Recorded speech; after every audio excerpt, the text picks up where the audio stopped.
Mwanadamu akawa anatamani mambo mengi, wakawa na wakiana hata tamaa wao kwa wao, wanaume kwa wanaume, wanawake kwa wanawake, majini, mapepo, wanefili, watu walikopo zamani, watu wakubwa walizaliwa, vinasaba, michanganyiko, vitu vingi.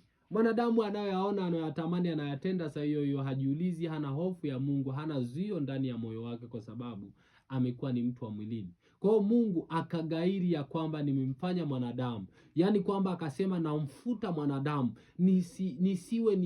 niseme kama sijawahi kuwa kabisa na mwanadamu, namfuta mwanadamu na mnyama pia duniani kote. Basi aliposema hayo Mungu kwenye ile Mwanzo sura ya 6, Nuhu akapata kibali machoni pa Bwana. Akamwambia, sasa Nuhu, mwisho wa mwanadamu umeshakuja mbele zangu. Nimegairi kwamba nimemfanya mwanadamu, kwa maana kazi zake anawafanya ni mabaya tu siku zote. Kila kusudi analokusudia moyoni mwake ni baya tu siku zote. Namfuta. Yaani kati ya watu wengi waliojaa dunia, mwanadamu mmoja tu, Nuhu na familia yake na vijana wake, Nuhu ndio akapata kibali. Watu wachache sana. Kwa hiyo inaonyesha namna ambavyo ni ngumu, haiwezekani kumpendeza Mungu kwa mtu mwenye tabia ya asili, kwa mtu mwenye tabia ya mwilini. Au kuna Wakristo hapo, kuna watu wanaosema wameokoka, wanampenda Yesu, lakini bado wa tabia ya mwilini. Na ndio maana hili neno alikuwa kwa hao, walikuwa kwa watu ambao walikuwa ni kanisa la Korinto. Ni watu ambao wamemkiri Yesu, wamesema wameokoka, lakini walikuwa wanafundishwa, wanakumbushwa kwamba bado wanatembea katika mambo ya mwilini. Bado hawajabadilika, bado wanatembea katika mambo ya mwilini.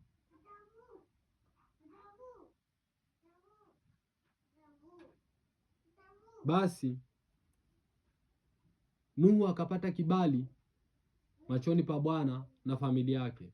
Ndipo sasa Mungu akamwambia, tengeneza safina uingie humo na watoto wako na wanyama nitakao wachagua uingie pamoja nao. Akapewa pale kila kitu, idadi, akaanza kutengeneza safina. Basi jinsi ambavyo neno hili linasema, mambo ya mwilini hayatambulikani, mambo ya rohoni hayatambulikani kwa watu wenye tabia za asili. Mambo ya rohoni hayatambulikani kwa wala kuyafahamu watu wenye tabia ya mwili. Nuhu alipaza sauti sana. Akasema, jamani, Mungu ataangamiza dunia, tutengenezeni safina. Hakuna aliyesikia. Nuhu, jamani, wanamwona Nuhu wanamdhihaki, wanampita miaka 40, 40 years anatengeneza safina kama chizi. Miaka 40 wanatengeneza safina wewe. Miaka 40 wewe utavumilia?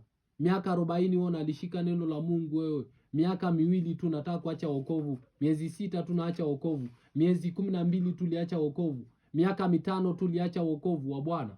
Uliacha mbio, uliacha kushindania imani, uliacha kukimbia mbio, uliacha